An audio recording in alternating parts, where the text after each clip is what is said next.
ఎందుకంటే ఈ కాలువ సైజ్ నాకు తెలుసు, కాలువలో తిరిగిన ప్రతి ఇంచు తెలుసు నా కాలువ గురించి, ఈ 3 కాలువల గురించి.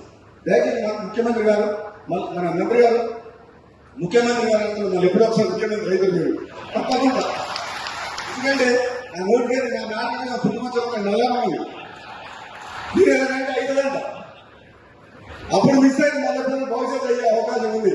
అదంతా నల్గొండ జిల్లా ప్రజలు మీరు మంత్రి అయ్యారు, మీరు అన్ని ఇంకా మంచి స్థానాలు పోవాలని కోరుకునే మంచిగా చెప్తుంది మీ సోదరుగా. ఈ కాలువల మీద మరొకసారి మీరు డిపార్ట్మెంటల్ గా కూడా ఒకసారి మరొకసారి మీరు టైం ఉన్నప్పుడు రివ్యూ చేసి ఈ కాలువ డిజైన్ చేయించారు. నేను అందరిలో చెప్తాను, ఎందుకంటే ఇక్కడ నాకు ఈ కాలువ నాకు తెలిసిన సబ్జెక్టు భవిష్యత్తు లేదు.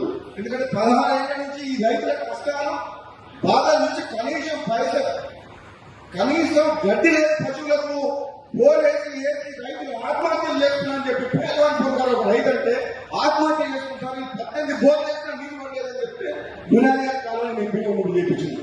కాబట్టి ఇది ఎంతో మానవతా దృక్పథంతో మీరు ఇంకా కొంచెం detail report, detail project report కొంచెం వ్యాక్స్ చేయాలని చెప్పి కోరుకుంటున్నాను.